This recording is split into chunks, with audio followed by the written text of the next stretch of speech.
Ladies and gentlemen, Luke Del Priore back here with another banger. Guys, if you're considering starting up a marketing agency, or as some would call an SMMA, I'm going to be breaking down the top 5 worst agency services to sell. Guys, take it from someone that early on had a really bad business model, did not have the current model that we have today, and ran around in circles. Let my mistakes speak for you. Today I'm breaking down the top 5 worst agency services to sell. Starting off at number 1, it's going to be local content. Now listen, I have a love-hate relationship with this type of business because this is probably the most fun business I've ever ran, making content locally. However, is this a good business to scale and to make money?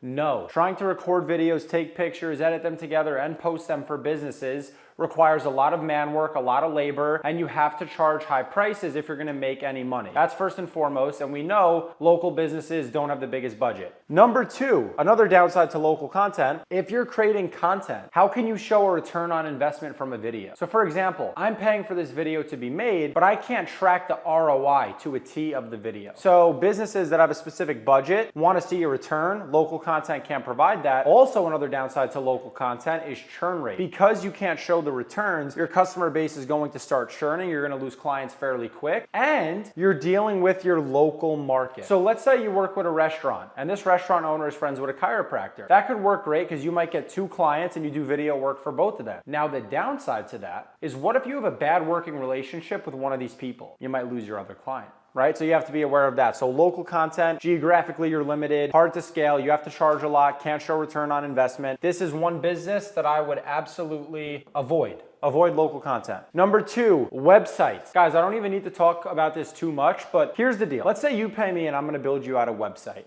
And let's say I charge you $3,000 for the website. I know you guys wanna build 7-figure agencies. If I want to be a 7-figure agency owner in the web design niche, I need to sell, let's do the math so you guys can see, so you know I'm not bullshitting you, 365 sites. Even if I charge, let's say $2,000, that's $730,000 in revenue, not profit. Now, on the 730, you're gonna have taxes, you're gonna have expenses because you have to pay a freelancer to build the sites or a team member. So you'd be lucky if you see half this, that's then gonna get taxed. Let's say you get taxed on the 365. AI is wiping out people needing to build sites, so you're not gonna get hired anyway. But you would need to sell a fucking website every single day for $2,000 to be at less than $1 million in revenue. Not a good position to be in. You want recurring revenue and cash flow. So if I make you my customer, I want you to pay me this month, next month, the month after that, the month after that. Oh, guess what? The month after that, you're not gonna get that with web design. So unfortunately, web design is gonna go in the gutter. Web design was a great business 10 years ago, 15 years ago, but guess what? These days, it's not. So not websites either. Number 3, I'm gonna get a lot of hate for this one. Paid ads, specifically Facebook and Instagram ads. Guys, if you are a dead beginner in the agency space, this is not a good service to sell, and I'm going to tell you why. Now, in theory, I get what you guys are thinking. You say, okay, you pay the ad platform, so you put some money in, right? Let's say a client has a budget, and their budget is $5,000 for the month. You'd be lucky to find a client like this. On the $5,000 that the client's willing to spend for their marketing through the company, you need to account for the fact that you have a retainer fee, okay? So you wanna make some money, so let's say you wanna charge the client $2,000 a month, and that's your service fee to run their ads for them. Then there's another big dollar amount, and you know who that's going to? Zuck. This money ain't even yours, so this money is gone. So most people don't have a fucking $5K budget. Most businesses have like a $2,000 all-in budget, if you're lucky. So on the $2,000, instead of you doing a service where you could take the whole $2,000 for yourself, if the budget's $2,000, now you have to charge $1,000, and the ad platform is going to get $1,000. So you're making less money. Another downside to this, which really fucking sucks, is the fact that this is a service that's fully premised on ROI. So if you're running Facebook ads, people are not going to let you run their ads unless they think you're going to get them a return on investment. That's the premise of the service, is ROI. If you're a beginner, you are not going to jump into the ad space and start getting your clients this sick return on investment. It is just not gonna happen. It's unrealistic. You are not gonna start running Facebook ads and get your clients a 5x ROAS. You're just not gonna do it. So the clients are gonna spend money the first couple months, probably not see a return because you're a beginner,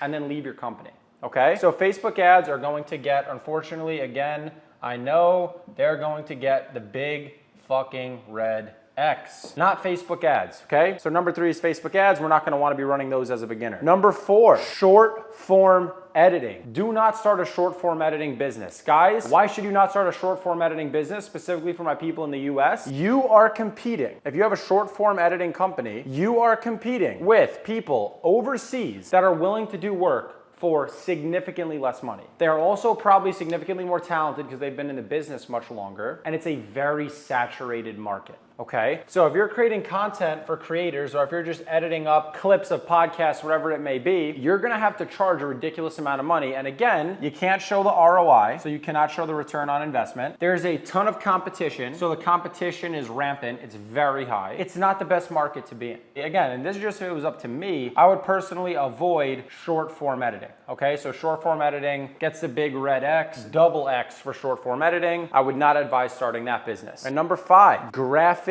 design. Guys, why would I say don't start a graphic design business? Well, you're gonna be dealing with the same kind of gig that I was talking about with the website. How much money is someone going to pay for a logo? How much is someone gonna pay for a logo? I'll tell you what I paid for my logo, $200. And I think $200 is actually a little bit steep for a logo. You would have to make 5 unique logos a day at $200 per logo. You would have to personally make all the logos just to get to $1,000 a day. I mean, are you fucking kidding me? That is not gonna work at scale. That is not gonna work. Graphic design, definitely not an agency. That graphic design is definitely not an agency service that you want to sell as your primary service. Most definitely not. So graphic design is a no-go. So if graphic design is a no-go, if short form editing is a no-go, if Facebook ads are a no-go, if web design is a no-go, if content creation is a no-go, then what the hell do you even sell? Like, what do you sell a business on as a digital service that can make you good money and can provide the kind of business and lifestyle that you want? This is what I call the reverse engineered agency model. You guys are not looking at markets and what those markets actually need. You're not looking at, for example, let's say chiro is the niche that we're going to talk about. Let's say you look at chiropractic, okay? We'll say chiro is our niche that we're going to talk about here. Chiro is the niche. You, as a 17-year-old, 20-year-old, 24-year-old, whoever you are, sitting on your couch wanting to start an agency, do not know the pain points that chiropractors have. You don't. You just know that you want to sell them a service and make money. But you have not taken the time to look at the market and say, wait a second, what does a chiropractor need? What do chiropractors at a macro level need? Where is there a pain point and a gap in that market where my product could slide in perfectly and I can actually create pain, real value, and help this business create a good return on time, value, whatever it may be? You need to start reverse engineering, okay? So for example, I live in an apartment building. Now, before I went to the apartment building that I decided to move into, I had to do what we call a tour. So I had to tour the apartment building. And this is gonna be the entrepreneur in me coming out. So I had to tour this apartment prior to me booking. And guess what? After my tour, I decided to book this apartment. So I thought about it. There must be apartment buildings out there that are not operating at the capacity that they want to,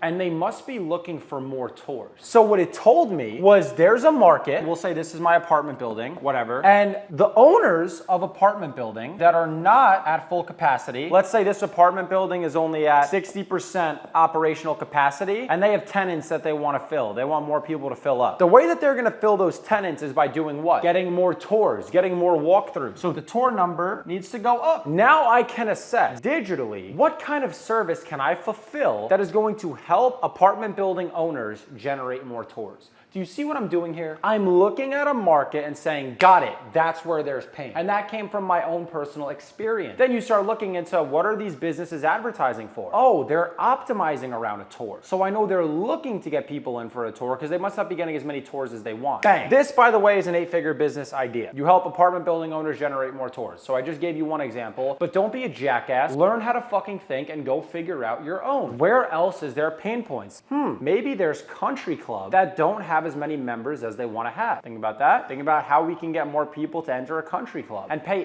$85,000 for the year. Trump International here in New Jersey, I personally know members that pay $85,000 a year to be a member of that club. If you get them one extra member, you got their business $85,000 in revenue. You think you can't charge them $2,000 a month? You guys see where I'm going with this, right? Think about the markets and where there's pain. Take fucking anything, for example. I don't care if you're going to start a water bottle company. Do people that own water bottle companies need distribution? How can I help them get distributed into stores? You need to reverse engineer the pain point. Instead of going into a market that's saturated, where everybody's doing the same thing, I'll get you 20 this guaranteed, I'll get you 30 this guaranteed. No, now there's nothing that makes you unique. Why would they book with you when the guy up the road has the same offer, but he's saying, I'll cut my leg off if I can't get you this result? It's stupid. You need to think outside the box. So sit down, create 10 different niches, 10 different high ticket niches, assisted living facilities, country club, it can be apartment buildings, it can be anything. You write out 10 and then you reverse engineer what is the pain point that that business owner is looking for. And if you don't know it, you do research. And after you do that research, you then figure out what are the successful ones doing to get to full capacity, to get the kind of business they want. And then you provide that as a service because that's where your clients are going to get results. That's where the pain truly is. Guys, the whole chiro example, what if the majority of chiropractors are not bitching about not having enough patients? What if that's not their primary issue? What if they want to just rank higher on Google because they want to have a better looking brand? You have to think about your customer. Not just what I want to sell because I saw it on a YouTube video. You need to create your own agency model and get into a blue ocean so that you are actually unique. There's nothing unique, there's nothing special, there's nothing cool about the majority of agencies that you guys have started, and that's why you guys are not successful. You get on Zoom and you pitch the same fucking thing that they heard 50 times and you're wasting their time. Reverse engineer your model, and I would say avoid these 5 just because I've had experience with a ton of them. So no content, no web design, no Facebook ads, no short form editing, and no graphic design. And I guarantee you, you might create your own agency model. Maybe car dealerships need a better way to centrally manage their lead. Maybe a CRM for a car dealership is a good agency model, right? So you start thinking outside the box.